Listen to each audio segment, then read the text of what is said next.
আমাদের কাজ হচ্ছে সামনে এগিয়ে যাওয়া, পেছনে দিকে তাকালেই আমাদের সমস্যা। আল্লাহ রাব্বুল আলামিন যেহেতু আমাদেরকে বাছাই করেছেন, চোখ থেকে পানি পড়ে যেত তার। তিনি বলতেন, আল্লাহ তুমি আমাদেরকে আর ছাঁটাই করে দিও না। একবার এই রাস্তায় আসার পরে, হেদায়েতের রাস্তায় আসার পরে গোমরাহি যদি কেউ হয়ে যায়, তার মতো আর হতভাগ্য কপাল কারো থাকে না। এজন্য আল্লাহ রাব্বুল আলামিন আমাদেরকে যেহেতু বাছাই করেছেন, এবং নামাজের মধ্যে দোয়ায় আমরা আল্লাহর কাছে হাত তুলে প্রার্থনা করে বলি, আল্লাহ যেহেতু তুমি আমাকে হেদায়েত দিয়েছো, বা'দা ইয হাদাইতানা ওয়া হাব লানা মিন লাদুনকা রাহমা, আমাদেরকে হেদায়েত দেওয়ার পরে আর গোমরাহ করো না, আর তোমার রহমতের চাদরে আমাদেরকে তুমি আবৃত করে রাখো।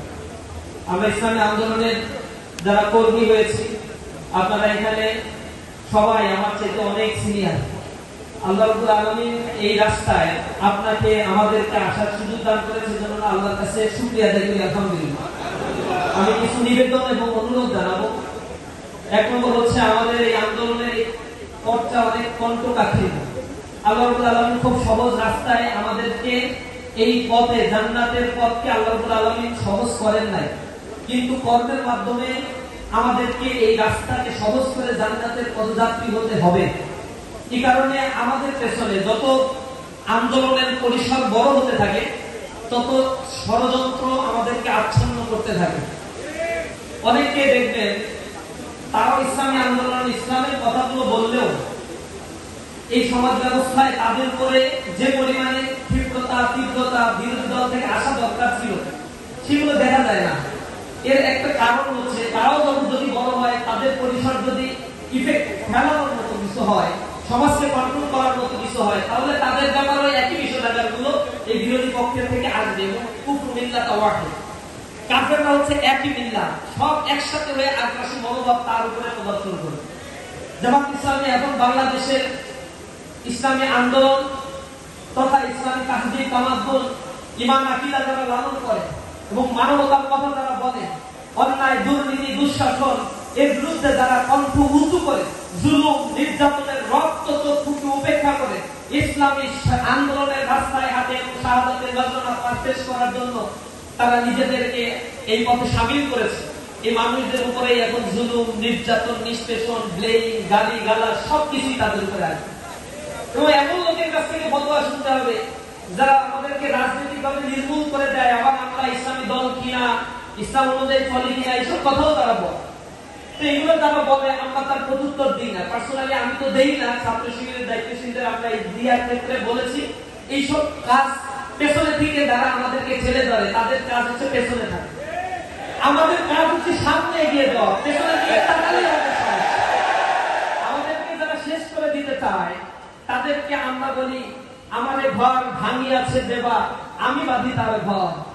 আপন করিতে খুঁজিয়া বেড়াই, যে মনে করেছে পথ, যে মনে করেছে পথের বিভাগী, পথে পথে আমি ফিরি তার লাগি। দীঘল রজনী তার তলে জাগি, ঘুম যে ভরেছে মন। আমারে ঘর ভাঙিয়াছে দেবা, আমি বাঁধি তার ঘর। যে আমাকে ধ্বংস করে দিতে চায়, আমরা তাদেরকে বুকে আলিঙ্গন করে নেই।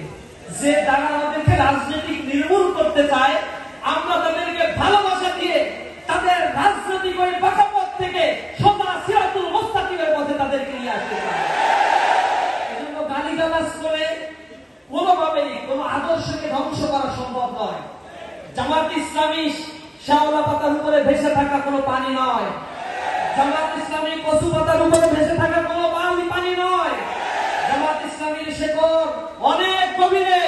যে যাত্রা শুরু হয়েছে হযরত ইব্রাহিম আলাইহিস সালামের মধ্য দিয়ে, এই যাত্রা কিয়ামত পর্যন্ত চলবে ইনশাআল্লাহ।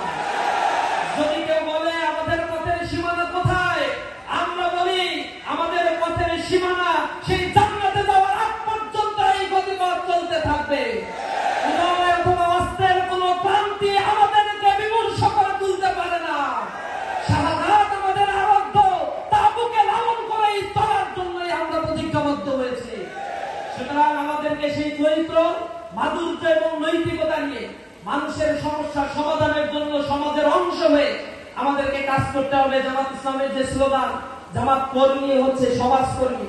সমাজের মানুষের সমস্যা সমাধানের জন্য যদি আমরা মানুষের কাছে ছুটে যাই, কাজ করি, যেভাবে মানুষ আমাদেরকে সমর্থন দিয়েছে, যে পরিমাণে মানুষ আস্থা রাখছে, ইনশাআল্লাহ আগামী বাংলাদেশে এই সমাজ ব্যবস্থা একটি কল্যাণমুখী রাষ্ট্র প্রতিষ্ঠা হবে ইনশাআল্লাহ। বিংশ শতাব্দী যে জুলুম, নির্যাতন, নিষ্পেষণের শিকার হয়েছে, 21 শতকে মুসলিম রেনেসাঁ সংগঠিত হওয়ার মধ্য দিয়ে পশ্চিমা অশ্লীলতা, পশ্চিমা সংস্কৃতির কবর রচনা হবে ইনশাআল্লাহ। আমরা সেই নতুন জাগরণের অপেক্ষা করছি। মুসলিম উম্মাহ সেই নতুন রেনেসাঁর জন্য পথ খুঁজে পেয়েছে। আমরা আমাদের রাস্তায় চলবো, কোরআনের রাস্তায় চলবো, কোরআন অনুযায়ী এই সমাজ ব্যবস্থাকে গড়ে তোলার জন্য নিজ নিজ জায়গা থেকে প্রস্তুতি গ্রহণ করব, সমাজকেও গড়ে তুলবো ইনশাআল্লাহ। সে আশাবাদ ব্যক্ত করে আমার কথা শেষ করছি। আসসালামু আলাইকুম।